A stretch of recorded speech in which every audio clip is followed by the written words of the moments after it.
Hi everyone, so here we are with another analysis of a driving anxiety consultation, and this was with Darren, who has a fear of highways. So as usual with these videos, I'll be playing them and pausing them and giving you lots of hints and tips throughout. And if you want to see the version of this without commentary, you'll find the link in the description. So let's get playing the video. Hi everyone, so I'm here today with Darren and we're going to talk about driving anxiety. So just a couple of things to ask you first of all. Are you aware this is being recorded? Yes. Yep. And are you happy for this to go online on YouTube? Yes. Yep, that's great. So just ask you a few questions, then I'll get you to ask me anything you might need to ask. So this is what I do in these videos. If you don't know, I ask people questions. And just to be clear, these are not people I always go on to work with. These are people who have seen my work, seen my website, seen my videos, and they contact me. And if you want to do one of these, just contact me through my website, firstdrive.com, and we can record one. And I like to give people a little bit of help. So let's hear what his problem is. So the first question is, or what he thinks his problem is, as you'll know if you've seen the other ones of these. What's the problem? Well, my problem is basically I'm scared to drive. I do drive, but I'm very uncomfortable the whole time in various degrees. And this goes back to a specific incident last year. It was 1 year. So I'll let him speak. I'm not going to interrupt too much, but just to explain, what he's about to talk about is what we call the activating event, otherwise known more commonly nowadays as a trigger. So this is not the actual problem. This is what he thinks the problem is, because if you're driving and you have some kind of panic attack, you'll think it's a driving issue. But this is the trigger he's about to describe. So as he always says in his videos, don't bother working on the trigger. It's not the driving. You need to find the anchor, what it really is, which interestingly comes up later in this video. A year ago tomorrow, because I remember the date because we were on the way to my sister's 50th wedding anniversary, about 2 hours away. And it was a beautiful day. For November. It was chilly, but the roads were clear, and my wife and I were just enjoying a nice leisure trip. About an hour and a half into the trip, I had a very scary episode. So I'm driving along, no traffic, 3-lane expressway, and all of a sudden I have this vicious spinning sensation, very quick. Less than a second, but it was very severe. Let me just explain what's happening there. When you have this sensation, and if you've had this, you'll know what this is like. If you've got this problem, that's when your problem kind of activates, as you were. And this is why I call it the activating event. Something happened, what we'll probably never know, but it can be that you saw something, you thought of something, you maybe smelled something in the air, something happened to take you back to something from your past. You're reliving and remembering something from the past. And that's what happens in this split second. It's when your unconscious kind of kicks in and forms this fear or phobia. So I'll let him keep talking, but we'll come back to this soon. And so I didn't know what to do. I was in the middle lane, so I had to go over a lane to get to the shoulder and come to a stop and just take a deep breath and try to figure out what was that, what just happened. And I'd like to point out, you said about take a deep breath. This is why some people promote breathing exercises, which won't do anything to help because we won't fix it, because that's just working on the symptoms. There's no point in getting rid of symptoms. You want to actually find the root cause and fix that. So after waiting a few minutes, I thought I was ready to get back on the road. So I get back on the road in the slow lane, and I'm very nervous, and I can't go the speed limit. Traffic is passing me, and I'm just... A couple of things here. Again, if you want to see the uninterrupted version, you can watch the other version, but this is me explaining it. He said a couple of things that are interesting. The slow lane, well, there's no such thing as a slow lane because all the lanes have the same speed limit on most roads. And that's just a little thing to know, but he's also said about he couldn't do the speed. Now that's wrong because he could do it. He just believes he can't do it. That's the big problem. Your anxiety is just a set of beliefs, which is not to do with driving, it's from something else. And it will start to unravel, and you'll soon see, I think it's about halfway through the video, we start to unravel what the root cause is. I'm just scared to drive. I'm frightened, and everything seemed real fast. So we finished the trip to the hotel, and then we went to the party that night. The next day, we had to drive all the way back, 2 hours. And unfortunately, I was in that same mode where I could not get up to speed. I was white knuckle on the steering wheel, very over alert at cars. And Notice how he said over alert. That's the big thing, because he's over alert because his mind is thinking of something else. It's an old problem, and he's now linking that to driving. And it will be worse the next day because things process in your mind overnight. So often when you develop a fear, it may seem even worse the next day because you've kind of cemented it in your mind. It's like your mind processes things overnight, like dreams. Dreams are the best way of sort of communicating or communication from your subconscious, unconscious. So let's carry on listening. Cars coming from behind, trucks were scary. So I just struggled through it. And I want to point out, this thing about things coming from behind is not really that relevant. Because I've been doing this for so long, I've been doing it for years, I've worked with hundreds of people, I can very quickly weed out, I was going to say read out, I can weed out what matters and what doesn't, because I know what to go after, what to chase after, and what to ignore. And that is a skill, because it takes years and years and years of doing this over and over before you can just work out what matters and what doesn't. And got back home, and I didn't have to drive for a couple of days. But the next time I drove, especially on the expressway, I had that same feeling of just doom. Like I basically feel like I'm doing something dangerous. That's basically what it feels like. Now, driving can be dangerous, but the reason he feels like that is because he's linked driving to something else in his life he perceives as dangerous, which also isn't that dangerous. So what happens is your mind is kind of tying driving to other things. And so it's been almost a year now. And again, that's what I say, no point in working on driving if you just go out forcing yourself to drive. Even if you fix it that way, which you won't, all you'll do is you might stop it coming up when you drive, and it will come up somewhere else instead, and you're just moving the problem around, and it will just keep coming up again and again and again in different ways, different forms, and you'll go through different kinds of therapy until you do what you should do at the beginning. What you must do at the beginning is to find the root cause and fix that. Then all the other problems go. And I'm still struggling. I'm just kind of on a journey to try to resolve this and get back to normal. What have you tried? And I'd like to point out, there are a few times in this video where I seem to be sort of interrupting him.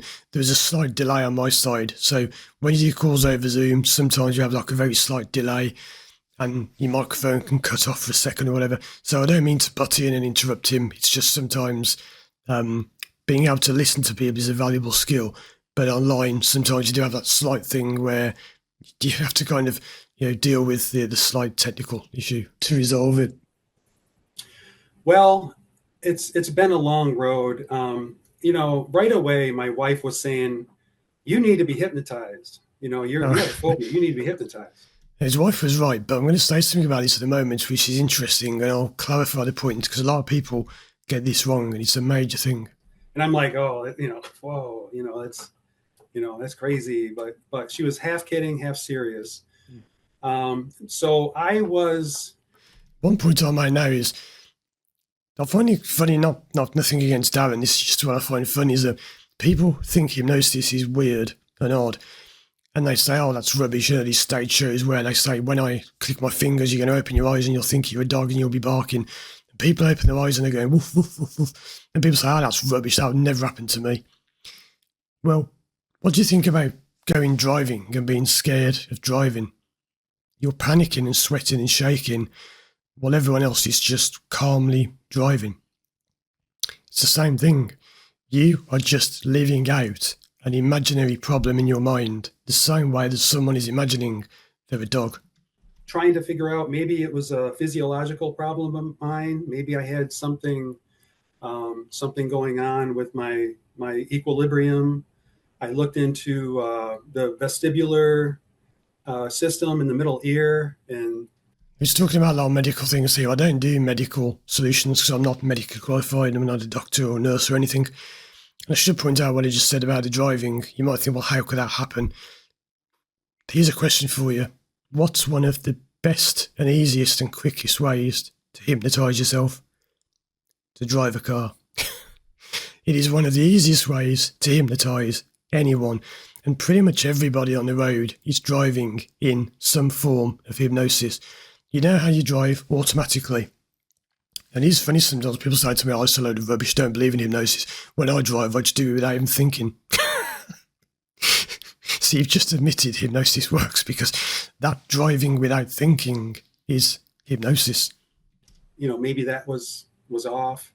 So I was trying to do exercises to help that. I looked at the vagus nerve and trying to reset the vagus nerve. There's things online about, exercises and meditation. And I do know a bit about the vagus nerve because I actually, as you may know, I had an operation not long ago on my vocal cords, and I spoke to the doctor, the consultant, about vagal nerves and all that kind of thing. So nothing's really been helpful. I've done some meditation. I've watched your videos. Early on, I think I became a subscriber to your channel maybe in December.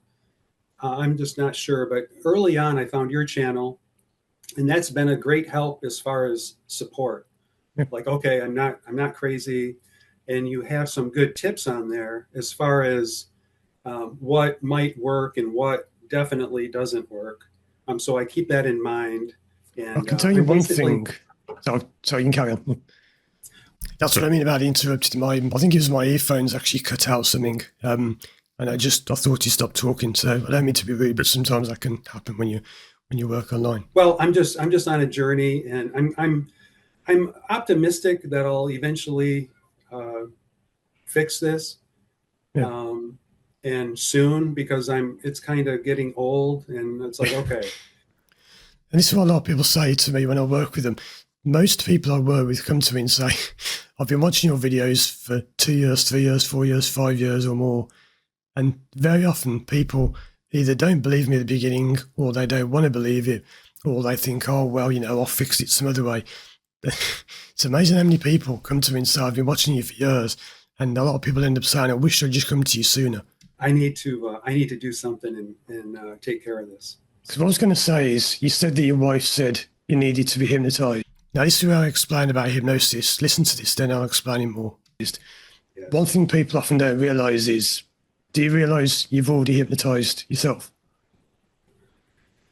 I understand that. Yeah, I understand. My subconscious is trying to tell me that, ooh, this is dangerous. Don't do it. And so I need to overcome and I need someone to speak to my subconscious and to set it straight again. Yeah, because sometimes people say hypnosis doesn't work, but they don't realize that's what you've already done. When you were driving, you've already gone into hypnosis and you've hypnotized yourself into believing you can't drive when you can. So what you actually do is you don't hypnotize people and fix it. My job is to unhypnotize you. So what I mean by this is, people often think that they come to me. This is what people think. This is how people think it works. They think they come to me, I hypnotize them, put them into a trance. Then I tell them things like, you can do it, you can drive, or I find root causes when they're in a trance. That is totally wrong. What actually happens is, I don't put you into hypnosis, I take you out of hypnosis. You're already in hypnosis, that's why you've got the problem, because you're hypnotizing yourself when you drive into thinking, I can't drive, like the example earlier with the person with the dog who thought they were a dog. So my job is not so much to hypnotize you, but to unhypnotize you, to take you out of hypnosis. And also, hypnosis doesn't come before you fix the problem. You fix the problem, then the hypnosis comes afterwards. Now, many people who are classically trained will be scratching their head saying, what? You don't do that. You tell someone to lie down, you say, calm, calm, relax, relax. You feel calm. You're going deeper and deeper and deeper. And you put them into a state of trance, and then you read a script. No, that stuff is junk. If you've been trained in that way, you need to retrain, because I trained at several places and that is not how you do it. The way you get taught to do it, and the way, if you go online, I've mentioned this before in another one of these analysis videos, if you search for how hypnosis works, what comes up online is absolute nonsense. No wonder people think it's rubbish, because that's rubbish. What it actually is different. And I would like to film more sessions with people. It's just not many people want to film actual sessions because it can be very emotional. And I'd like to quickly point out what I just said about the technical problems. Even that doesn't matter. Some people have this idea that hypnosis is a fragile state, and if it goes wrong, the internet goes down and I'm stuck in hypnosis, or if the microphone doesn't work, I'll be stuck. Rubbish. I've done sessions that have been successful when the microphone stopped working, when their earphones have stopped working, when the camera's gone off. We've had power cuts. It doesn't matter. It's not this fragile state where you have to go into it, then come out of it. It doesn't work like that. I'll do more about that in other videos, otherwise this will be too long. Let's carry on listening to what Darren is saying. It's all the other way around. It's what people think. So just imagine you're describing this to someone who has never watched a video about anxiety. They don't know what it is. They don't understand it. How would you describe the feelings you get when you're driving? And this is the big point. The reason I ask this question is because a lot of people don't get what driving anxiety is. A lot of people think it's just feeling a bit scared. Like when you go out driving, you're a bit scared, or you don't like, maybe you get a bit scared in the rain, you don't like parking with people watching. That is not driving anxiety. Driving anxiety in its true form is when, so I'm coughing, see if I can get my true voice back. Driving anxiety in its true form is when you can't even drive without screaming, vomiting, shaking. It's an overwhelming, awful panic. It's way more than just not liking driving. And when some driving instructors say, I can fix the fear of driving and I don't need therapy for it, I just take people out in the car, that's a very low level of anxiety. That's not what I deal with. I can deal with it, but that's easy. I deal with the hardcore, extreme cases where I've had people who can't even touch their car keys without vomiting, because the fear of driving gets linked so badly. They only have to look at their car and they shake. They have to pick up the car keys and they start to have the sensations they get driving. And that's how it can spread. If I wanted to kind of experience it myself. Right. Well, first of all, it's like a box of chocolates. Like I never know like what my mind is going to be when I go for a drive. There's no way. It's a box of chocolates. That's really good. That again is a metaphor, kind of. That's how you fix this stuff. You don't fix it by talking about the driving. If I was in a session, I might ask him a question like, which chocolate are you choosing? Now that doesn't make any sense, does it? Not to your conscious, but it does to your unconscious. And knowing how bad I will feel, how good I will feel, how confident or unconfident. So it's really a variable. You don't know how you're going to feel the next minute. You could be fine on the road, and then your mind could just get into this tornado where you start to panic. And this tornado where you start to panic is your unconscious mind kicking in. And really what I do is I speak to people's unconscious at the most basic level. That's what I do. And you might tell from watching this video, and you probably know from my others, sorry to keep saying this, but it's an important point. I've had speech problems all my life. So one reason I got into things like hypnosis is because I found it really hard to speak as a kid. I couldn't talk as other people did. So I had to find alternative methods of communication.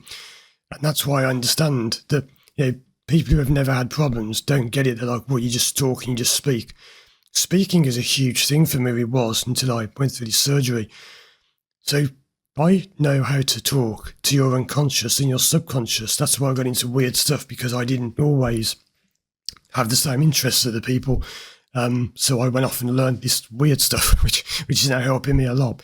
But yeah, not too much about me, but just so you know, that's what I do. When I was saying about the chocolates and he's saying about his tornado, That's the kind of language you have to use, not the boring, what happens when you drive? Have you tried putting relaxing music on? That's all conscious rubbish. You fix this by going into your unconscious. And when people sometimes get angry in comments and say, why don't you just tell me how to fix it? I have. You find the root cause. Well, how do I do that?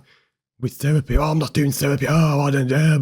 Well, you won't fix it. You've got to do this stuff to get to the root cause and fix it. You start to think catastrophic, types of thoughts. You're always thinking the worst. Before I would see a semi truck, it's like, oh, great. Yeah, they're big, they're heavy, but just get around them. Now I see a truck and it's like, if I'm behind a truck, I have a decision to make. Am I going to try to overtake that truck to continue on, or am I just going to sit tight and follow the truck? So it's just it's really annoying. It's hard to tell how I'm going to feel. How does it feel physically, like in your body? What do you actually experience?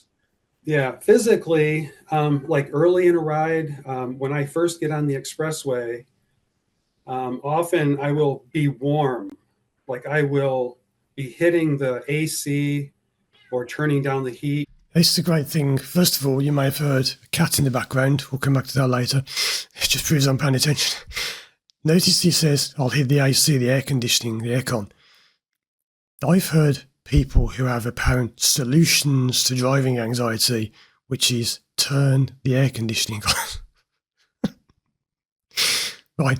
All that does is it cools you down by working on the symptoms. What I'd like to know from Darren is about that heat. How does he feel, that heat?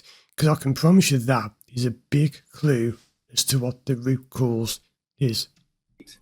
And trying to cool off, because I will have a very sweaty sensation. So you don't cool off with aircon. You cool off by finding what the causes are, and then that's a better way of cooling off, to remove what fuels the fire rather than just putting the aircon on. Okay, I'm not making fun of him. I will stress this in my videos. It just sounds funny to me because when you understand what's happening and you think, it's turning the aircon on, I understand that, but that's not going to fix it. That's not going to help you find the root cause of your problems. Anyway, let's go.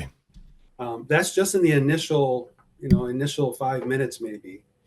After that, it's just a lot of apprehension.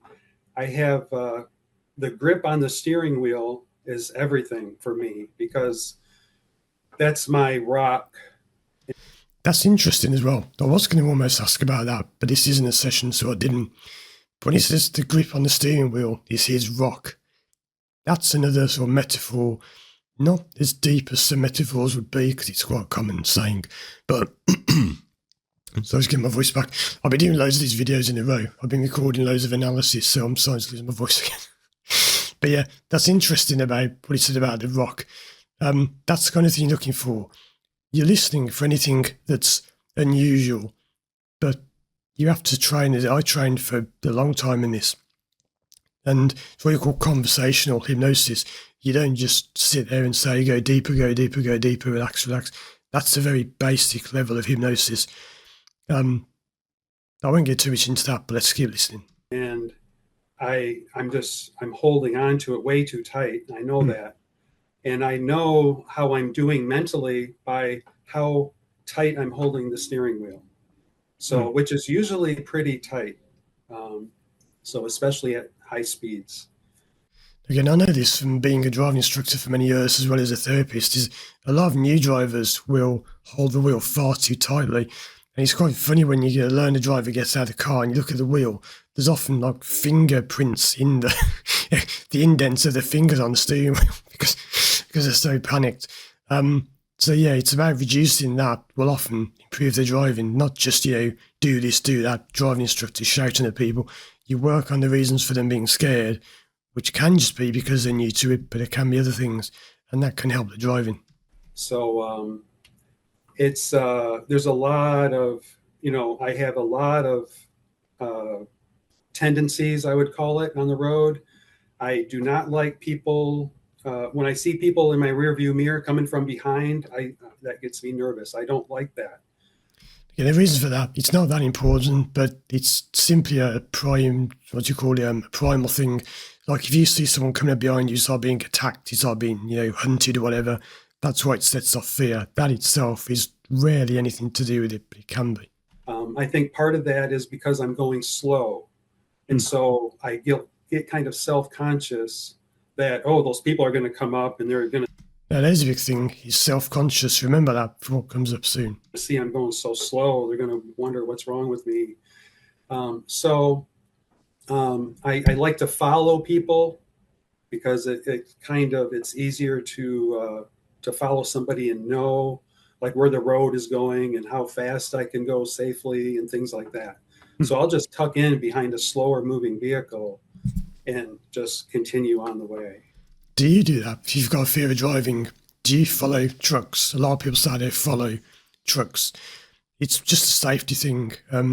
It's a bit funny because you're not actually safer. You're actually probably more dangerous if you're just following behind a truck because you can't see ahead. But the point is when you can't see ahead, your mind isn't imagining things happening because it's like being blindfolded in a way.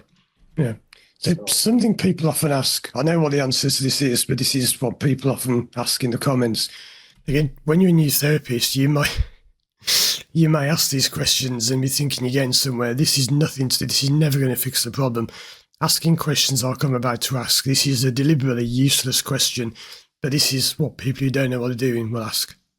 If you know you're going slow, why don't you just go faster? Oh, well, easier said than done. Yeah. Bingo. Easier said than done. How many years have I been a driving instructor for? Well over 20.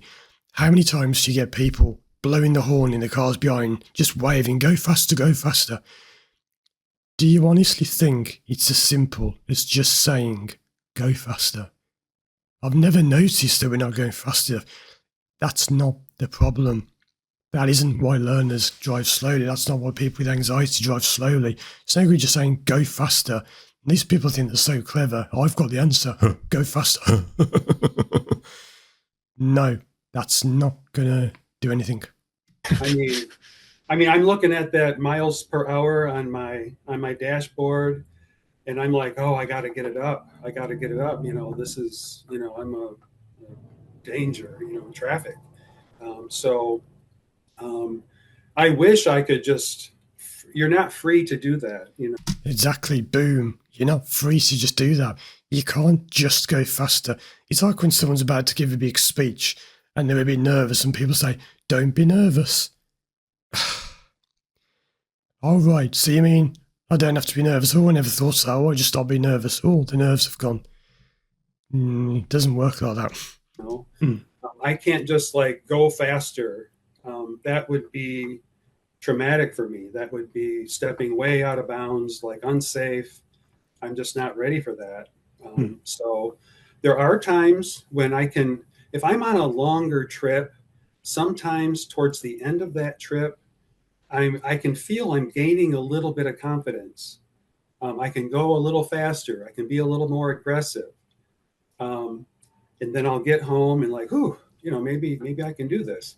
But then the next day I get out on the expressway and it's that same feeling of being trapped. Yeah, there can be many reasons for this, but think of it like a muscle getting tired. Your problem sometimes just gets tired, so it kind of stops working.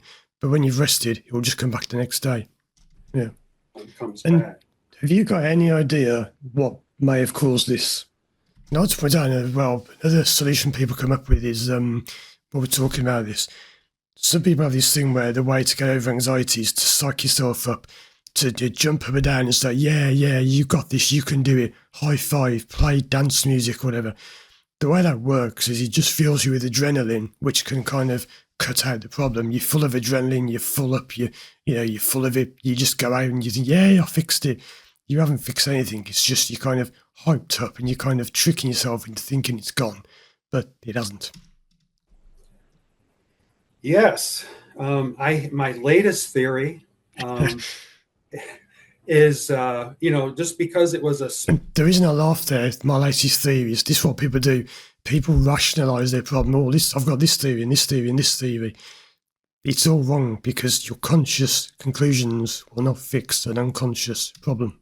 Spinning sensation that scared But having said that, he does actually come out with something important here.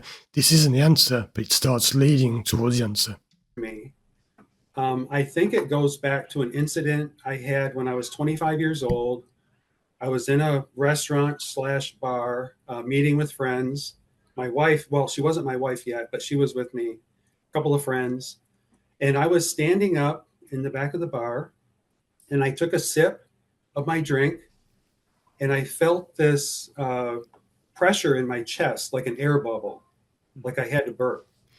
Now, this is important because this is what's happening. It's when he's felt the experience before, which proves it's not to do with driving because he's had the same feeling years before it happened when driving. Now, you have to be careful of something called correlation and causation. Just because something correlates with something, like it runs parallel, it's similar, does not mean that's the cause. So you might think, as I did when I was in your therapist, oh, he had this when he was in this restaurant, whatever he said a while ago, years ago. So therefore, that's the cause. So we find that and the problem will fix. No, because that's not the cause, that's correlation. So that's when it happened. That's another example of when it happened. That isn't when it began, as we'll find in a bit. Like, oh, that didn't go down, it went down the wrong Yeah, the way. cat's again there. The next thing I know, a doctor, I'm on my back, but the doctor is telling me, I'm a doctor from Detroit. You're going to be fine. An ambulance is on the way, and just hang in there. You're going to be fine. So I had passed out. I had just dropped, just passed out hard on a cement floor. They put a gash in the back of my head, and they were applying towels and whatnot to stop the bleeding. And at the hospital, they stitched me up, and they took an X-ray, and the X-ray was fine. The skull was intact, and that's it. So I guess that was a vasovagal syncope incident, I guess is what they call it. And it was very scary, and I had trouble going in public, like a public restaurant or a bar. Yeah, that is important because when you're driving, you're in public. So this is more proof, if you need it, that driving isn't the problem. It's nothing to do with driving. He's already had the problem before. Like you said, going into a restaurant, into a bar, it's the same thing. So we're tracing it back to when it began. We're looking for what we call the sensitising event, or the anchor is a more common phrase. So the sensitising event is the one where it actually became sensitive to something happening. What we now call an anchor. It's like an anchor because it holds you to that position. It's like a ship's anchor. It's thrown overboard or whatever. Comes out the side of the ship, the bottom of the ship, whatever. And when it comes out of the hole and it kind of goes into the ocean, it keeps the ship there. So years and years later, the ship is still there. Like your problem is still there. Where there would be noise, like people talking in the bar, that would bother me. I would be very uncomfortable because that was the situation when this happened. So you could theorise that maybe that's why it happened when he was driving, because it's quite loud on the road. Maybe there were people talking to him, whatever, I don't know. And that could be why his mind has made this link. How have you linked? And that's what I'm saying now, how have you linked? You don't have to know this. This is another question I'm asking, which sometimes people say something worth listening to, but you don't have to link these things together. Let your unconscious do that. You don't have to add it all up. It does not have to make sense. And I often say, if you make sense, you're doing it wrong, because it shouldn't make sense until you look backwards at it. When you work at it backwards, it's a bit like doing these videos. Sometimes you might watch this and you could watch this and think, well, that's obvious, I could do that, it's easy. You go and do it without someone first explaining what they're doing. It's not that easy. It's easy to sit back and watch and say, oh, yeah, I could do that, I get that. You do it and see how far you get that to the driving. Well, I think that when that spin happened, I think my subconscious was, it's happening again. You're going down. This is you're passing out. Yep, going down. Even the cat there meowed to agree. That's why the cat's saying, yep, you're going down. Yeah. That's basically because this is what I say about how it's not driving. So that event will most likely have something to do with it. Before that time you were 25, was there anything else that happened similar with this? Okay, notice I kind of skipped over that because I can pick out what matters and what doesn't. This is interesting, what comes up now. Same kind of feeling. I've passed out, or was very close to passing out in different circumstances, like getting blood drawn for a blood test. That's where something funny happens. Listen to what happens here. It's something that comes up, which I check, and it's not relevant, but it could have been relevant. I'll explain what I mean when I've done it. I tried to give blood in high school for a blood drive, and the nurse like pricked my finger to get my blood type, and I was starting to get dizzy, and she was like, "Oh, you're not doing too good. We got to." And should point out, when people say things like that, you're not doing too good, that doesn't help. You've got to be very careful because he was probably in a state of hypnosis after he had his finger pricked for blood. And you can easily mess things up without even meaning to just by saying the wrong thing at the wrong time. I won't get into that now, but let's carry on with what I was saying about the thing that came up. We got to lay it down. Yeah. So I didn't try to give blood after that. But there's been incidences where. So he said that you've got to lay you down. And he says, I think later on, or was he earlier? I can't remember because I've watched this video a few times when I've edited it. He says about how he feels fine. It's later. He feels fine if you're lying down. So you see, it's proof that it's kind of linking to this event. Where I passed out or come close to passing out. And so that's kind of a fear of mine, I think, in general, because of this. I don't know what causes it. Sorry, how old would you say you were when you first had the first instance of this passing out? Boy, this is relevant because you can tell from someone's age whether it's the anchor or not. Not always, but there are ways you can tell. I think the high school, junior year in high school, for that blood drive, was my first time close to passing out, like getting dizzy, and they had to help me. Did you realize what you just said then? Now, this is where I'm talking. I'll explain what I'm saying now before I say it. You notice he just said a blood drive, and he said it before. Now, a blood drive is what he was calling this charity event he went to. It was like a drive to get people in to give blood. But I checked because sometimes you can have what you call Fraudian slips. A Fraudian slip is when someone speaks the truth without meaning to. It's a simple way of putting it. So it's quite funny when sometimes people will say things, and when you say it back to them, they say, I never said that. So I repeat to him, did you know you just said a blood drive? Because I wasn't sure if he'd accidentally put the word drive in. Did he mean blood drawn? Now, it wasn't the case. He explains and I laughed about it, saying, I'm trying to be a bit too clever there. But sometimes people have done that where they've said things, and when I've said it back to them, it's a bit like, imagine somebody, you might say to someone, what do you think of this person? And they say, oh yeah, I really love them. Well, I mean, I like them. What do you mean you love them? I didn't say I loved them. I said I liked them. You said you loved them. No, I didn't. I said I liked them. That's the Freudian slip. They said something that was true, and their unconscious kicked out the truth. Oh, don't say that. No, I didn't say that. I never said that. The Freudian slip. Not the case here, but it can be. Sorry to interrupt you, but did you realise what you just said? No. What did you have done when you was at school? What was it they were doing with your blood? They were just pricking for my finger for the blood type. They were like, we have to just get a little blood to get the blood type before we do the actual blood, donation. So. You have to kind of draw the blood out. Right. It's just interesting when you said just. Do you have any ideas what you just said? Because it's really interesting what you said. What is it? What you said when I had a blood drive. Blood drive? Yeah, you didn't say draw, you said drive. That's interesting. Okay. I mean, it was a blood drive. Right, sorry, that's the term, yeah. Now, this is where I do well because I just accept, yep, sorry, that was me. I've made not a mistake as such, but that's not relevant. It's not a mistake to check these things, but what you can do wrong as a therapist is to insist, oh, no, you said blood drive, therefore this event must be linked to the driving. Now, it actually is, but not because he said blood drive. The word drive can come in different ways. There's lots and lots of puns with driving. Like you noticed earlier, he said something about it's been a long journey, I'm sort of on the road to recovery, whatever he said. There's a lot of puns you can do with driving. Yeah, As you know from the names of driving schools.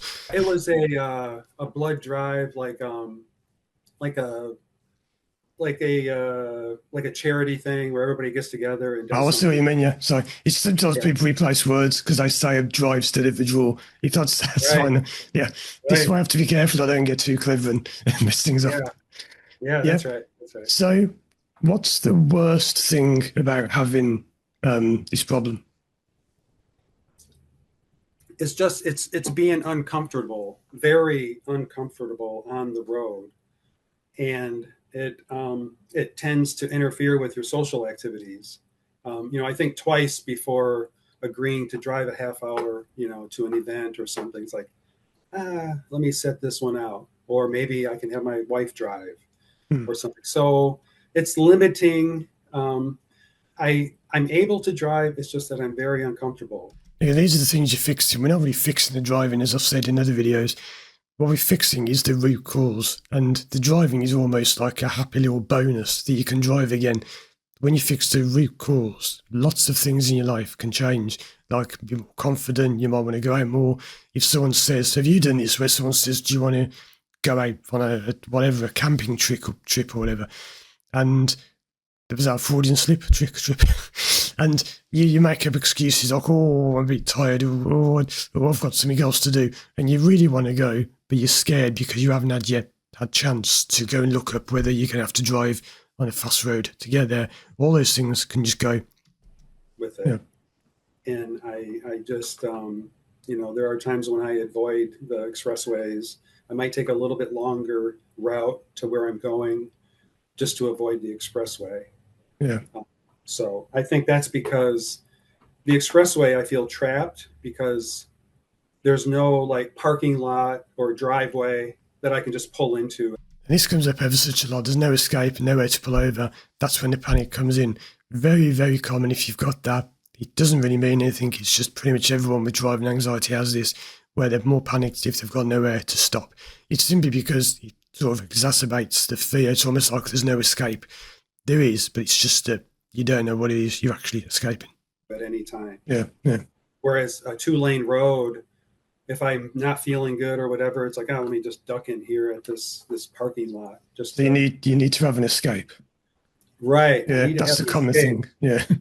And that's a big thing. Just knowing that if need be, I could just pull off. That's a big thing as far as confidence goes. Yeah. So we've got two more. So 2 more questions. I don't want to keep butting. It's just sometimes the sound goes off a bit. So don't know that. So, what would you say to people who say, "Look, to get over this, just fight it, just push through"? No, I mean, yeah, I was going to say, so he sort of screwed his eyes up, like, because people who say just push through, it doesn't work, as you'll hear now. Hindsight now, I should have looked more at hypnotherapy right away. And so in hindsight, I should have pulled the trigger on hypnotherapy and really. Just a quick point, a bit of a rant I have to get out of the way. Many times people come to me and they say, "I want to work with you, but I'm not paying. I haven't got any money. I can't pay." And I'll say, "What have you done?" They say, "Well, I've done 5 years of CBT, 5 years with a psychologist, and I've spent tens of thousands of pounds." So now you've done all that. You've paid all those people who didn't know what they were doing, and now you want me to fix it for free. Gotten serious about this and taken the time, spend the money, and just get it taken care of for good. Otherwise, it's going to linger. You might start to feel a little bit better and start gaining confidence, but then you'll be surprised out of nowhere, boom, you are still dealing with the problem. Yeah. My last question, have you got a cat? I do. Yeah, I was just wondering because I kept hearing a cat meow. There is a reason I asked that. I won't say in this video, I'll say this for another one, but there is a good reason why I ask, have you got a cat? Not just because I love cats, if you don't know. I love cats, they're great. I've got loads of cat mugs and cat pictures in my house and all sorts. But why haven't I got a cat? That's a story for another video. But yeah, there is a reason why I was asking that. Oh, yeah. No, it doesn't matter. Yeah, I do have a cat. I took measures to keep the door closed, but that's right. I like to get involved in course. Yeah, cats love to join in on Zoom calls. I've had a few times when it's funny, people are in a trance, sometimes they have their eyes closed, they're thinking, and this cat sticks their head out here and it just walks in front of the screen, and the cat's just standing looking at the camera, and I can't see the person. So that's why I ask people to always keep pets out of the room if you can. So have you got any questions for me? Well, I guess I'm curious, is my situation common, and is it what you see in your practice? And also, what advice do you have for me at It this is point? very common because the one reason I'm pleased with doing this video is a lot of people think their problem is unique, and I think I'm the only one in the world who's got this. No one else will ever have had this. It's actually really common. And one thing you mentioned was about going to a wedding anniversary. I actually made a video about 6 months ago about that, because a lot of people have this when they go to weddings. I don't know, I've never worked out exactly why, but the number of people who say I was going to a wedding, an anniversary, even a funeral, not the same thing, but some kind of event. It's interesting. My theory on that is just because it's such an emotional thing, it's a big emotional event. Yeah, so it's such an emotional event that it can bring up a lot of emotion. And it's just, another reason to not get married. Now, I wasn't going to start that. I've just been thinking last few seconds when I started that. It's only a joke. But you see, when I do therapy on myself, because yes, knowing this, I can do therapy on myself. What does that tell you about me and my past and my beliefs and my experiences? That I've never been married, I never will be married, I want nothing to do with it. That's, there's a reason for that. It brings something up. That's the only theory I've got. Yeah, it's quite interesting. And you asked about advice. The best advice is to find what the problem really is, which is, now again, not getting too deep into my own issues, but I've long known that, there's nothing wrong with being married, but I will never be married. No way. I've even had nightmares where I'll wake up in the night sweating and almost like screaming because I've had a dream I'm getting married. Now, that might seem funny to you. You think, well, what's wrong with that? It's a good thing, isn't it? Not for me. Because you see, there is something in my past which makes me believe that, as the same way that Darren has something in his past that makes him think driving is dangerous. What you done a bit of today, because you said you went back to when you were doing his blood drive. So what was it about that made you feel bad? Yeah, well, something's wrong with me. The reason I'm asking this is because when people do these free consultation video calls with me, I like to give them a bit of a bonus, bit of help. So I'm kind of helping him here a bit, and we do actually start to get somewhere. This is a bit of free therapy, as it were. Let's listen. I won't stop the video too much more. Let's just play it through. All the other students, they were not having any problem. And what's wrong with me? How come I have this problem? And so now it's just kind of multiplied, because any office visit at the doctor, they want to draw blood. I'm like, okay. So it's a thing for me where I need to. It still affects you now, drawing blood. Yes. Yeah. Yes. So how do you feel if I said to you now you've got to go and draw blood, like now? What happens when you think about that? Well, I would think about measures that I can take to mitigate any issues I might have. So for me, any medical situation. This is how you can tell if you've got a problem, because while you may not like giving blood, I mean, if someone said to me, you've got to go and do it. I did a blood test a few years ago. I've had to do one this year. It's not something you want to do, but I wouldn't be thinking about, mitigating it. I wouldn't be thinking about it. I'd just think, put it on the diary, put it on the calendar, go and do it. So if you have like an unusual reaction to something, that's what we call, an anxiety. And I need to have a way out. I need to know how to get out of here. Like if I'm in a new place and I'm going down this hallway, turning left, going upstairs, down, and I could not get out of the situation. So why would you be thinking, why would I be thinking going in a new place, going upstairs, going around corners? Why would I be thinking any of that? That doesn't even occur to me, because Darren has been linking these things from something that happened years ago. And you don't always have to find the root cause. You can do therapy the other way by looking forwards, but very often you do have to go back and dig out these things before you look forwards, because just looking forwards doesn't always work. That's for another video again. I've got tons of videos to do. Situation I'm in, I feel trapped, and I'm going to have trouble. I'm going to sweat. I'm going to, so it's just a matter of setting myself. I mean, why would you feel trapped? I remember when I gave blood, was it back in 2020? I had my tonsils removed. I had a tonsillectomy. You can watch in the video if you really want. There's a 3-hour long video of me having my tonsils removed. And I remember walking into the room where the nurse was, and there was this huge yellow bucket, those medical buckets. And I remember I started laughing. She said, "What's funny?" And I said, "You don't want me to fill that bucket with blood, do you?" And I was just laughing. I couldn't stop laughing. And there you go. I wasn't scared. I was laughing. The difference is the story you're telling yourself. Darren will be telling himself there's something to be scared of. I'd be laughing about, how much blood do they want me to give? Up for success, and knowing. In the same way, someone might think, "Oh, I'm getting married next week." I've had people say this to me. So, "Oh, Paul, I've got some great news. I'm getting married next month." And I have to bite my tongue and, "Okay, yeah, well, that's nice. Yeah, no, that's really nice." Yeah. Obviously, I don't look at the blood being drawn and going up the tube. Definitely can't look at that, and I just kind of stay focused on the wall or something that might be on the wall and whatnot. So I just take measures to mitigate that.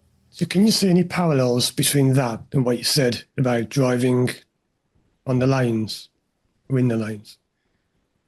Yes, there are parallels because I'm going to take measures, anything that might help me get through this.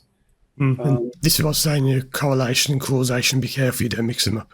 One little thing that I've been doing lately is, the little thing on the mirror where you can dim the lights behind you. Oh, yeah. I've been doing that just to kind of help block out some of that stimulus. Again, some people do courses where they say things like, you listen to relaxing music, block your rear view windows so you can't see what's coming.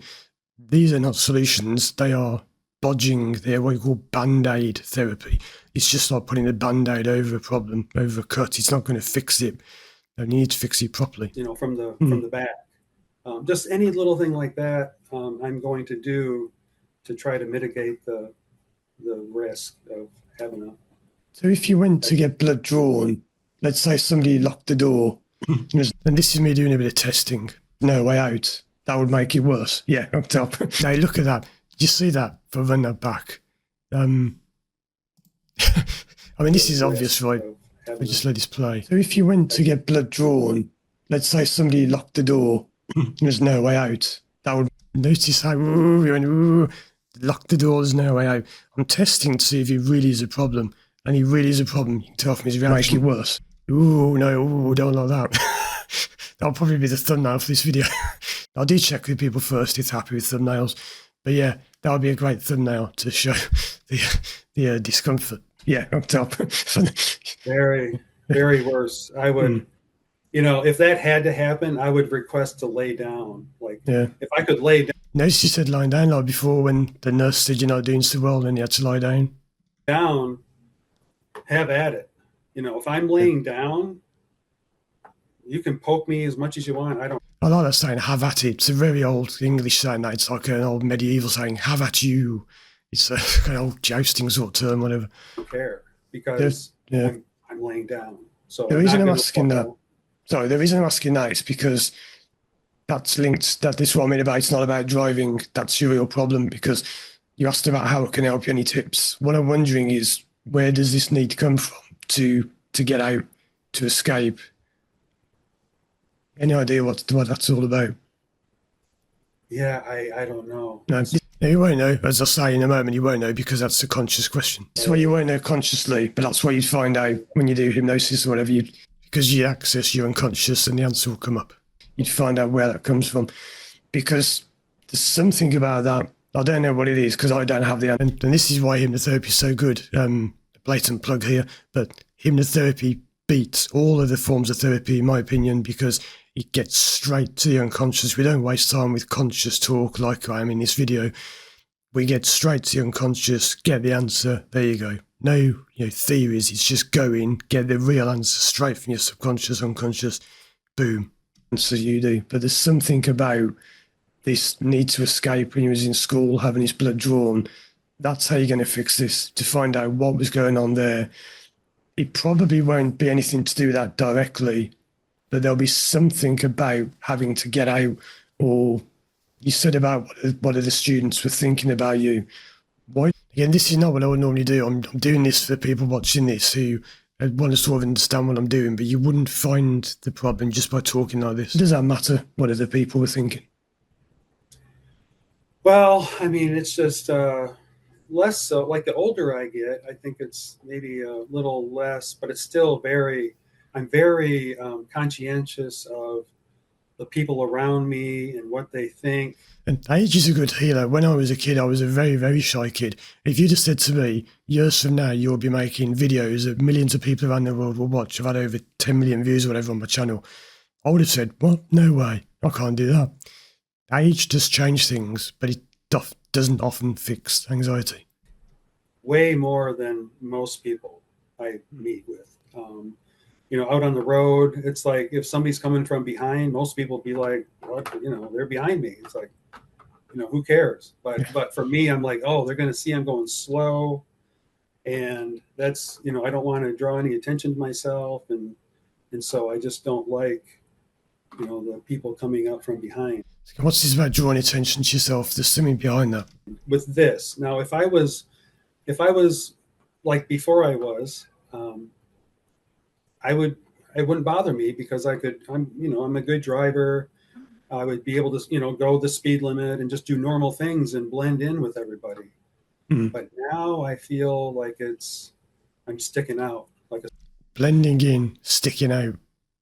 Very interesting. Very often comes up in sessions. Sore thumb and something's wrong with me. Like a sore thumb, another metaphor. Mm-hmm. So I just don't like that.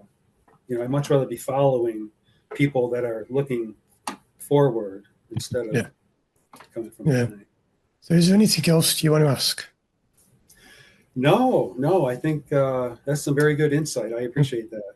That's good. So I can't give you the answer because sometimes people think I can just tell you the answer. There isn't an answer for me, it comes from you. But it's definitely something to do. Very important point. If any therapist ever tells you what the solution to your problem is, they're wrong because only you have the answer. It must come from you. My job is not to tell you what the problem is. It's to elicit the answer from you, to get you to come up with the answer yourself. Only you have the problem. So only you have the solution to your problem, not the therapist. With that thing about not wanting to draw blood, because you've already traced that back. That's long before you were driving or before you had the driving problem.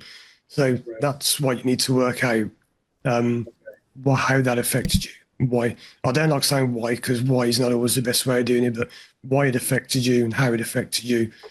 If you can ever think about that, you can fix this on your own. If you can trace it back like that and you think, what was going on in my life? What bothered me so much about being seen like that?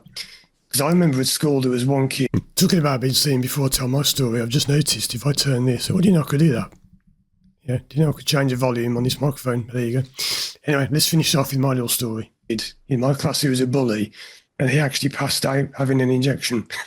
And everyone laughed at him, and he was never a bully again because everyone used to just laugh at him. It completely changed him. So, wow. Yeah, I'm not saying he was a bully, but I always remember that. Yeah, so I'm not saying Darren was a bully, but yeah, he was a kid at my school, and he thought he was tough. And then one day we had this, it was some kind of injection for, what was it? MMR, measles, mumps, rubella or something. And he just passed out. And from then on, he wasn't as tough because everyone used to just make this sign of a syringe, like two fingers and a thumb kind of squeezing the syringe. And he went from being a bully to being sort of a laughing stock.